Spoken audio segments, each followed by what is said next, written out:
Students, मी प्राध्यापक अफरोज इनामदार, कला व वाणिज्य महाविद्यालय चाकण. आपण तृतीय वर्ष वाणिज्य या वर्गात शिकत असताना स्पेशलायझेशन आणि काही कॉमन विषय याच्याविषयी थोडीशी चर्चा करणार आहोत. तुम्हाला TY.BCom या वर्गामध्ये ॲडव्हान्स अकाउंटिंग असेल, बिझनेस रेग्युलेटरी फ्रेमवर्क असेल, इकॉनॉमिक्स असेल, हे विषय कॉमन विषय म्हणून अभ्यासायचे आणि त्याचबरोबर ऑडिट अँड टॅक्सेशन हा विषय असेल. याशिवाय तुमचं जे स्पेशलायझेशन असेल, banking, costing, marketing, computer application किंवा अदर जे काही युनिव्हर्सिटीने विषय सांगितलेले असतील ते सर्व विषय त्याच्या स्पेशलायझेशनचे 2 पेपर असतील. तर आज आपण ऑडिट अँड टॅक्सेशन या कॉमन विषयाची चर्चा करणार आहोत. आजच्या लेक्चरमध्ये मी आपल्यासमोर घेऊन येत आहे या विषयाची बेसिक माहिती, थोडासा विषय काय आहे हे पहिले समजून घेऊन मग आपण आपला अभ्यास, सिलेबस या गोष्टींकडे जाणार आहोत. ऑडिट अँड टॅक्सेशन हा तुमच्या विषयातला कॉमन असलेला विषय आहे. अंकेक्षण आणि कर आकारणी आपण त्याला मराठीत म्हणणार आहोत. ह्या विषयाचा जर विचार केला तर auditing it is separate subject and taxation it is separate subject. पण तुमच्या TY.BComच्या सिलेबसमध्ये ह्याचा अभ्यास तुम्हाला कंबाईनली करायला सांगितलेला आहे. अंकेक्षण असेल किंवा कर आकारणी असेल हे शिकत असताना सगळ्यात महत्त्वाचं कंपनी आणि आपलं जी काही लेखापरीक्षणाची प्रोसेस असेल, इंडिव्हिज्युअल टॅक्सेशन असेल, या गोष्टींचा अभ्यास आपण करणार आहोत. लगेचच मी विषयाकडे जाणार आहे, पण तत्पूर्वी ह्या विषयाचं आणखी एक वैशिष्ट्य तुम्हाला सांगणार आहे की विद्यापीठाने जेव्हा आपला पेपर लिहायला किंवा शिकायला परवानगी दिलेली असते तेव्हा 2 लँग्वेज आपल्याला अलाउड आहे, मराठी आणि इंग्रजी. एकतर तुम्ही सगळे विषय मराठीत निवडायचे असतात किंवा सगळे विषय इंग्रजीमधून निवडायचे असतात. पण हा एकच विषय असा आहे की तुम्ही तो मराठी आणि इंग्रजी ह्या दोन्ही माध्यमातून लिहिण्यासाठी विद्यापीठाने परवानगी दिलेली असते. ऑडिटिंग हा विषय जर तुम्ही मराठीतून लिहिला तर तो समजण्याच्या दृष्टीनं, लिहिण्याच्या दृष्टीनं सोपा जातो. पण टॅक्सेशन हा विषय शक्यतो मराठीत सोडवण्याचा किंवा मराठीत लिहिण्याचं टाळायचं, कारण टॅक्सेशन इन प्रॅक्टिसमध्ये आपण इंग्रजीमध्ये वापरत असतो. Auditing is the first part of your first term and taxation is the second part of your TY.BCom syllabus. पहिल्या टर्म मध्ये ऑडिटिंग शिकत असताना आपल्याला लेखापरीक्षण म्हणजे काय किंवा ऑडिटिंग म्हणजे नक्की काय, त्यानंतर तपासणी आणि पावती परीक्षण कसं करायचं, त्याचबरोबर कंपनी अंकेक्षण कसं करायचं आणि कर आकारणी किंवा संगणकीय अंकेक्षण म्हणजे काय, ह्या संकल्पनांचा अभ्यास देखील आपल्याला ऑडिटिंग ह्या विषयात करायचा आहे. जेव्हा आपण सेकंड टर्मला टॅक्सेशनकडे जाणार आहे तेव्हा ऑडिटिंग थोडंसं बाजूला ठेवायचं आहे आणि टॅक्सेशनचं स्पेशल असं फोकस ठेवायचं आहे. मग आपण टॅक्सेशन शिकत असताना सेकंड टर्ममध्ये income tax, that is direct tax, याच्यावर भर देणार आहे. मग त्याच्यामध्ये specifically income of individual person ह्याचा अभ्यास आपल्याला करायचा आहे. There are various sources of income. मग इन्कम फ्रॉम सॅलरी असेल, इन्कम फ्रॉम हाऊस प्रॉपर्टी असेल, इन्कम फ्रॉम बिझनेस असेल, इन्कम फ्रॉम कॅपिटल गेन असेल किंवा इन्कम फ्रॉम अदर सोर्सेस असेल, अशा सगळ्यांचा एकत्रितपणे अभ्यास आपल्याला टॅक्सेशन या विषयात किंवा आपल्या सेकंड पार्टमध्ये करायचा आहे. But in today's lecture we are interested only in our first part, that is auditing. जेव्हा आपण आपल्या पहिल्या टॉपिककडे जाणार आहोत तर लेखापरीक्षण, ऑडिटिंगलाच मराठीत लेखापरीक्षण किंवा अंकेक्षण किंवा हिशोब तपासणी असं सुद्धा म्हणतात. मग ॲक्च्युअल हिशोब तपासणी ही प्रोसिजर काय आहे किंवा हिशोब तपासणी किंवा लेखापरीक्षण कसं केलं जातं किंवा ऑडिटिंग म्हणजे काय, ह्या संकल्पनेचा अभ्यास जेणेकरून आपण लेखापरीक्षण ह्याच्याशी परिचयाचं हो ह्याची प्रस्तावना आपण आपल्या पहिल्या टॉपिकमध्ये शिकणार आहोत. जेव्हा आपल्याला लेखापरीक्षण म्हणजे काय हे कळेल तेव्हा थोडंसं पुढं जाऊन त्याच्यातली जी काही आणखी छोटे छोटे टप्पे असतात, मग ते टप्पे तुमची तपासणी असेल, मग ती अंतर्गत तपासणी असेल, अंतर्गत नियंत्रण असेल याच्या माध्यमातून, आणि पावती परीक्षण असेल म्हणजे वाउचर चेकिंग असेल किंवा तुमची रिसिप्ट असेल त्या रिसिप्टचा अभ्यास करणं, ह्या दृष्टिकोनातून आपण तपासणी आणि पावती परीक्षणाचा अभ्यास करणार आहे. आता जेव्हा आपण लेखापरीक्षण या संकल्पनेचा अभ्यास करणार आहे तर आपल्या असं लक्षात येईल की जेव्हा एखादा व्यवसाय सुरू केला जातो, मग तो व्यवसाय असेल, पेशा असेल, तर त्याला आपल्या केलेल्या कामाचे रेकॉर्ड्स ठेवावे लागतात. ते रेकॉर्ड्स जरी आपल्याला वाटत असेल की आपण ते बरोबर केलेले आहेत, पण ते कायद्याच्या कठड्यात बसतात किंवा नाही किंवा कायद्याच्या नियमावलीप्रमाणे केलेले आहे किंवा नाही याची पाहणी करणं गरजेचं असतं. आणि ही पाहणी करणं म्हणजेच आपण लेखापरीक्षण करणं किंवा ऑडिटिंग करणं असं म्हणणार आहोत. आपण शिकत असताना we are interested only in audit of company.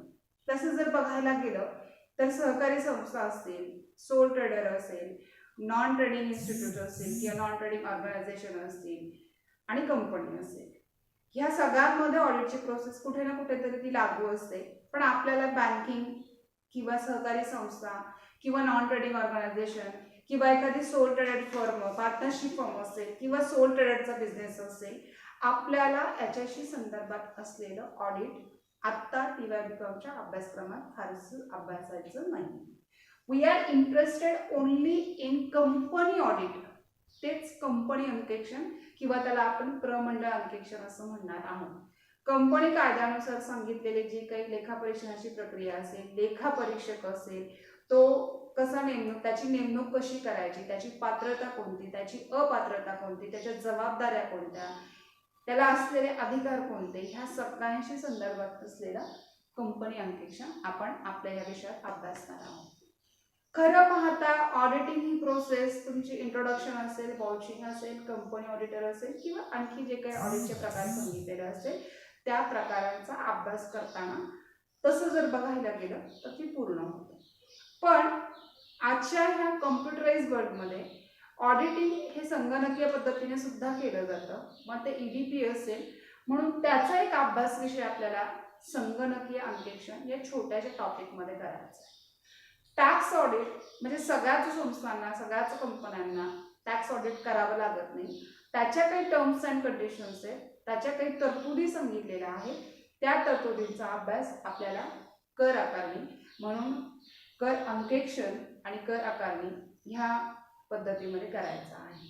जेव्हा कर अंकेक्षण आपण अभ्यासणार आहोत तेव्हा कर अंकेक्षणाचा विचार करत असताना एखादी कंपनी टॅक्सेबल इन्कमच्या कॅटेगरीमध्ये येत आहे किंवा नाही किंवा इलिजिबल आहे किंवा नाही ते टॅक्स कॅल्क्युलेशन केल्यानंतर म्हणजे कर आकारणीनंतर आपल्याला कळतं आणि त्याच्याशी संदर्भात असलेलं टॅक्स ऑडिट किंवा कर अंकेक्षण हा आपल्या अभ्यासाचा एक विषय आहे.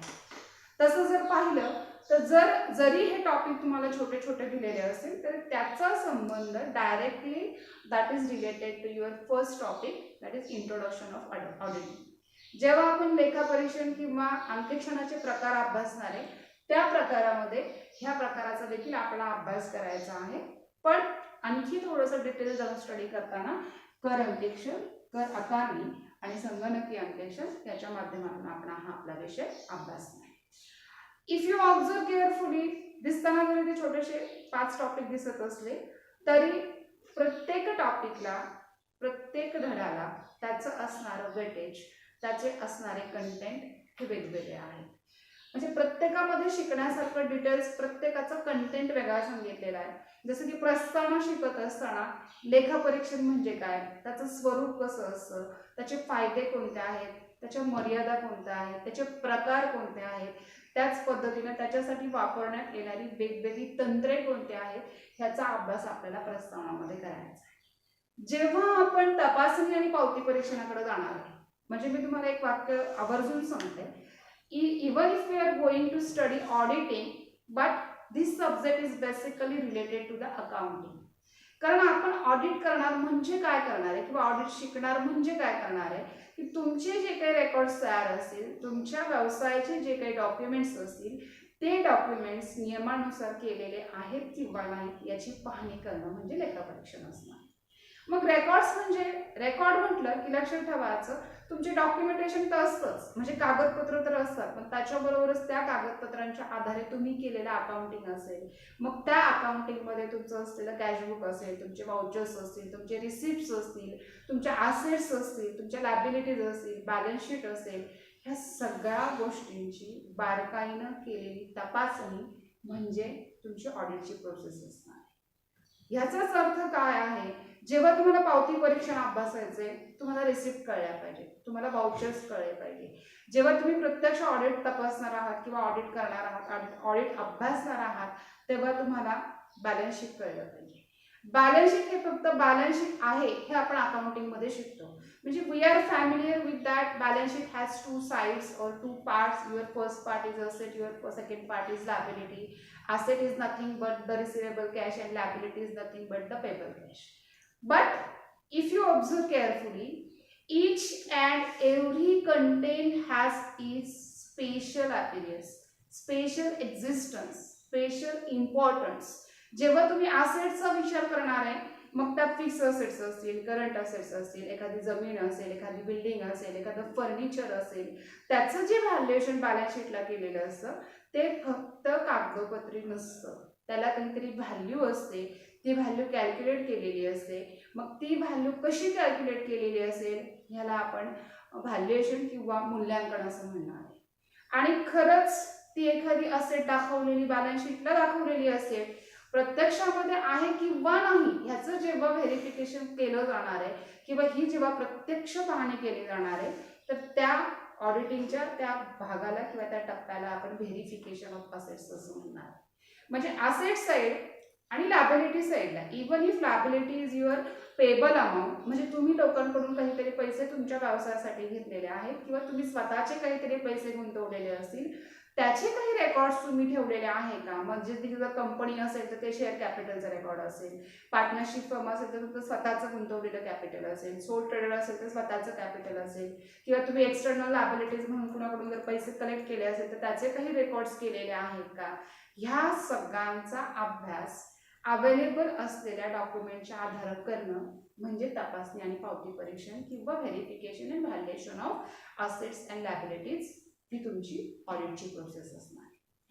ऑडिट कळलं, ऑडिटची प्रोसेस कळली, पण जसं मी मगाशी तुम्हाला सांगितलं आपल्याला जे ऑडिट शिकायचं आहे that is not the audit of sole trader or that is not the auditing process of partnership firm or colleges or any non-trading organization. We are interested only and only in company auditing. मग company auditing किंवा कंपनीलाच आपण प्रमंडळ असं म्हणतो. बऱ्याच वेळा आपला संबंध company ह्या शब्दाशी आलेला असतो, पण जेव्हा प्रमंडळ असा शब्द विचारला की आपण एकदम पटकन घाबरून जातो हे प्रमंडळ म्हणजे काय. तर जेव्हा SY BComच्या अभ्यासामध्ये आपण कॉर्पोरेट लॉ शिकत असताना तिथे त्याला स्पेसिफिकली सांगितलेलं आहे की कंपनीला प्रमंडळ असं सुद्धा म्हणतात. मग कंपनी आली की कंपनीचं बॅलन्स शीट आलं, कंपनी ऍक्ट आला, कंपनी ऍक्ट 1956 ज्याची अमेंडमेंट कंपनी ऍक्ट 2013 नुसार झालेली आहे, त्याच्यात वेगवेगळे बदल झालेले आहेत. मग त्या बदलानुसार त्या सांगितलेल्या प्रोव्हिजन्सनुसार त्या स्पेसिफिक कंपनीने केलेले रेकॉर्ड ते बरोबर आहे किंवा नाही ह्याची पाहणी करणं म्हणजे कंपनी अंकेक्षण असणार आहे. पण कंपनी अंकेक्षण शिकत असताना असं नाहीये की कुणीही आलं आणि कंपनी ऑडिट केलं, कारण कंपनी ऑडिट कुणी करायचं ह्याच्या सुद्धा काही तरतुदी आपल्याला कायद्यामध्ये सांगितलेल्या आहेत.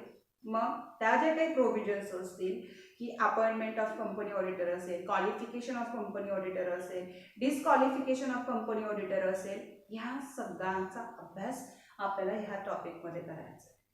तसा जर विचार केला जेव्हा बँकिंग फील्डमध्ये ऑडिट करायचं असतं तेव्हा चार्टर्ड अकाउंटंट सुद्धा बँकिंगचं ऑडिट करू शकतो, कंपन्यांचं ऑडिट सुद्धा चार्टर्ड अकाउंटंट करतो.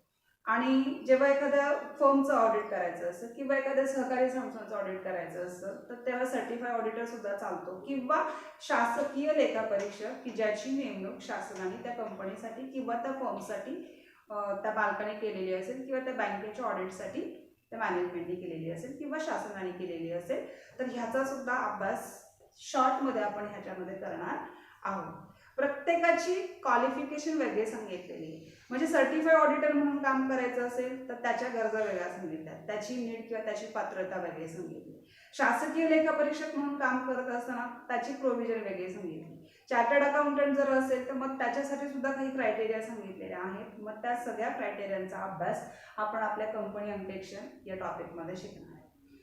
Overall introduction, voucher, receipt, verification, valuation and company auditing हे करत असताना टॅक्स ऑडिट किंवा टॅक्स कॅल्क्युलेशन म्हणजे एखादा व्यवसाय तुम्ही चालवता आहात, मग तो व्यवसाय तुमचा व्यवसायाच्या स्वरूपात असू द्या, पेशेच्या स्वरूपात असू द्या, भागीदारीच्या स्वरूपात असू द्या, कंपनीच्या स्वरूपात असू द्या, त्याच्यातून तुम्हाला मिळालेलं इन्कम ते टॅक्सेबल आहे आणि किती रकमेचा टॅक्स भरल्यानंतर किंवा किती तुमचा टर्नओव्हर असल्यानंतर टॅक्स ऑडिट करायचं असतं ह्याच्या ज्या प्रोव्हिजन्स आहेत ह्या प्रोव्हिजन आपण टॅक्स कॅल्क्युलेशन आणि टॅक्स ऑडिट ह्या कन्सेप्टमध्ये करणार आहोत.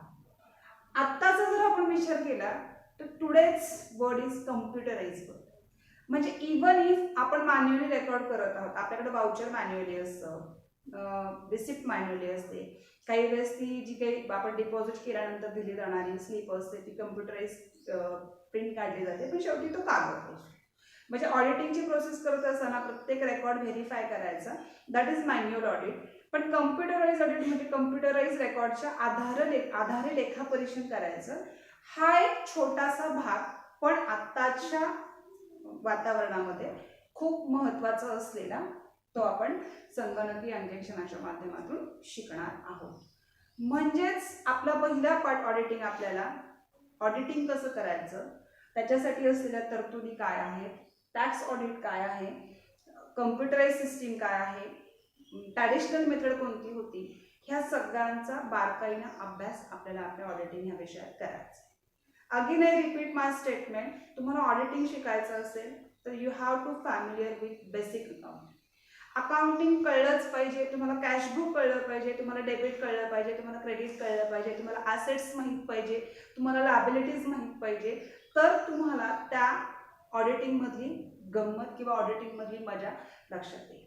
ऑडिटचा जर आपण विचार केला तर auditing process is starting from verification of your accounting records and various documents. व्यवसायानं किंवा आपण एखादा बिझनेस चालवत असताना आपण जे काही बुक्स ऑफ अकाउंट्स ठेवलेले असतील त्या बुक्स ऑफ अकाउंटचं व्हेरिफिकेशन करणं आणि त्याच्यानुसार असलेले रेकॉर्ड्स लिहिणं आणि त्या रेकॉर्ड्सच्या आधारे, म्हणजे ही प्रोसेस इथून सुरू झाली की व्हेरिफिकेशन करायचं आणि मग ती संपणार कुठे, तर तुम्हाला ती प्रोसेस संपायचा एक लास्ट स्टेप सांगितलेली आहे, दॅट इज ऑडिट रिपोर्ट. जेव्हा ऑडिटिंगची प्रोसेस पूर्ण केली जाते तेव्हा तो लेखापरीक्षक किंवा तेव्हा तो ऑडिटर त्याला ज्या काही गोष्टी आढळलेल्या असतील, that may be positive, that may be negative, दोन्ही असतं. म्हणजे असं नाही की फक्त काही त्रुटी आढळल्या म्हणून त्यांनी त्या मांडायच्या असतात, तर त्याला ज्या काही चांगल्या गोष्टी ज्या नियमाप्रमाणे आहेत त्या पहिल्या मांडणं गरजेचं असतं आणि मग ज्या नियमाला धरून नाही आहेत अशा गोष्टींचा विचार किंवा अशा बाबींचा उल्लेख सुद्धा लेखापरीक्षक करत असतो. तो ज्या डॉक्युमेंटच्या आधारे त्याने तपासलेल्या सगळ्या रेकॉर्डची मांडणी किंवा त्याचं जे काही म्हणणं असेल ते मॅनेजमेंटपर्यंत पोहोचवतो त्याला आपण लेखापरीक्षण अहवाल असं म्हणणार आहे आणि त्याचाही अभ्यास आपल्याला ह्या आपल्या ऑडिटिंग प्रोसेसमध्ये करायचा आहे.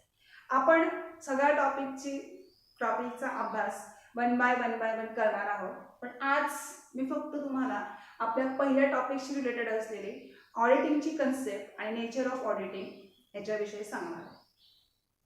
लेखापरीक्षण, ऑडिटिंगलाच आपण लेखापरीक्षण असं म्हटलेलं आहे. ऑडिटिंग करणं म्हणजे काय, की जेव्हा तुम्ही बिझनेस चालू केलेला आहे, तुम्ही काहीतरी बुक्स ऑफ अकाउंट्स मेंटेन केलेले आहेत, सारी गोष्टी, समजा if you have a sole trader, मग you have invested some capital in your sole trader business, मग ते जर कॅपिटल तुम्ही इन्व्हेस्ट केलेलं असेल तर you had made some entries regarding that capital, की तुमची कॅश तुम्ही बिझनेसमध्ये इन्व्हेस्टमेंट केलेली आहे, मग तुमची कॅपिटल इन्व्हेस्ट झाली, त्यामुळे तुमची बिझनेसची लायबिलिटी क्रिएट झालेली आहे, मग त्या कॅपिटल संदर्भात तुम्ही काय अकाउंटिंग एंट्री केलेली असेल किंवा काय रेकॉर्ड ठेवलेलं असेल ह्याची पाहणी करणं म्हणजे ऑडिटिंगची प्रोसेस सांगितलेली आहे. जेव्हा तुम्ही पार्टनरशिप फर्मकडे जाणार आहात, मग पार्टनरशिप फर्ममध्ये सुद्धा पार्टनरचं कॅपिटल असतं, कंपनीमध्ये शेअर कॅपिटल असतं, ह्या सगळ्या गोष्टींचा अभ्यास करणं म्हणजे ऑडिटिंग करणं असतं. जेव्हा तुम्ही एखादी ॲसेट परचेस करताय, whenever you are purchasing any assets, you have to make a record of that assets to your balance sheet and again there is a asset register. In that you have to make some entry regarding that purchase value or cost value. मग ते record ठेवणं, ती asset maintain ठेवणं, त्याचं depreciation असेल त्याची तुम्ही काही प्रोव्हिजन केलेले आहे का, कोणती मेथड वापरलेली आहे, ह्या सगळ्यांचा अभ्यास करणं म्हणजे ऑडिटिंग करणं असतं. तुम्ही जर बुक्स ऑफ अकाउंट्सचा विचार केला तर our accounting is start from journal entries, then we will make a ledger, then we will have trial balance, and then we will make with the help of trial balance we will make final accounts. मग ह्या प्रत्येक घटकाचा म्हणजे journal थोडक्यात cash book झालं, तुमची ledger entry झाली, purchase book झालं, सेल्स बुक झालं, your bills receivable record, your bills payable record, your stock valuation, each and every content in your accounting process is a part of our auditing. म्हणजे auditing directly indirectly accounting केलेले जे काही आहे, जे काही records आहेत त्याच्या प्रत्येक घटकाची केलेली सूक्ष्म तपासणी म्हणजे आपण त्याला हिशोब तपासणी असं म्हणणार आहे. हे करत असताना there are basically we are going to study 3 parts, your book keeping, your accounting and your auditing. आपल्याला सगळ्यांनाच माहिती आपण बुक कीपिंग आणि अकाउंटिंग शिकलेलो आहोत. तर book keeping is the starting process of any accounting. म्हणजे सुरुवातीला आपण ते रेकॉर्ड करतो, लिहितो, कुणाचे आले कुणाचे गेले आणि मग त्याच्या आधारे जेव्हा आपण ट्रायल बॅलन्स करून फायनल अकाउंटिंग करतो, तुमचं ट्रायल बॅलन्स तयार केली जाते, बॅलन्स शीट तयार केली जाते आणि जेव्हा तुम्ही ती मॅनेजमेंटला प्रेझेंट करता that is part of accounting. मग बुक कीपिंग आणि अकाउंटिंग केल्यानंतर ऑडिटिंग असतं. म्हणजे आपण असं म्हणूया की accounting is the starting process where auditing is the next step to the accounting. We cannot complete auditing without accounting or without having records. म्हणजे असं नसतं की सुरुवात झाली, तुमचा बिझनेस झाला, लगेच 2 दिवसात तुम्ही ऑडिटची प्रोसेस केली. ऑडिट करण्यासाठी सुद्धा त्याला एक फायनान्शियल इयर सांगितलेलं आहे आणि त्या फायनान्शियल इयरनुसार आपल्याला ती ऑडिटची प्रोसेस करावी लागते. Whenever you start your business initially, जेव्हा सुरुवातीला व्यवसाय आपण सुरू केलेला असतो तेव्हा लगेच आपलं अकाउंटिंग इयर हे 12 महिन्याचं नसतं. फॉर एक्झाम्पल समजा मी ऑगस्टमध्ये व्यवसाय सुरुवात केली तर मग ऑगस्टपासून मार्चपर्यंत असलेल्या रेकॉर्डची तपासणी ही माझ्या पहिल्या हिशोब तपासणीमध्ये येऊ शकते, येते. आणि मग देअर आफ्टर म्हणजे त्या पहिल्या वर्षानंतर मग मात्र तुमचं येणारं अकाउंटिंग इयर हे 1 वर्षाचं असतं आणि त्याच्या आधारे तुम्ही सगळ्या रेकॉर्डची पाहणी करत असता. इन शॉर्ट समरी आपण असं म्हणूया की auditing is starting from the first step that is recording of all transaction, accounting, document. Then with the help of that records, there is a person. That person or that person or that is a third party person. He is third party person means he is not related to your business. ती अशी व्यक्ती आहे की तिचा तुमच्या व्यवसायाशी काहीही संबंध नाही. हा सगळ्यात महत्त्वाचा मुद्दा ऑडिटिंग ह्या विषयामध्ये सांगितलेला आहे. तुम्ही केलेल्या रेकॉर्डची तपासणी तिसऱ्या व्यक्तीकडून, शासन मान्य अशा व्यक्तीकडून किंवा ज्याला अधिकृत क्वालिफिकेशन आहे अशा व्यक्तीकडून करून घेणं आणि त्यांनी दिलेल्या अहवालानुसार आवश्यक असलेल्या बाबींमध्ये बदल करणं म्हणजे ऑडिटिंग हा विषय अभ्यासणं किंवा ऑडिटिंगची प्रोसेस समजून घेणं. आजच्या ह्या इंट्रोडक्शन ह्या टॉपिकमध्ये हा पहिला भाग इथपर्यंतच थांबवते आणि आपण परत आपल्या नेक्स्ट लेक्चरमध्ये भेटूया ह्याच्या पुढचा भाग अभ्यासण्यासाठी. That is the techniques of audit, benefits of audit, types of audit म्हणजे ऑडिटचे प्रकार कोणते असतील, तंत्र कोणती आहेत, कशा पद्धतीनं ते करायचं असतं किंवा त्याच्यापासून मिळणारे फायदे कोणते. इथे आपण थांबूया. Thank you very much.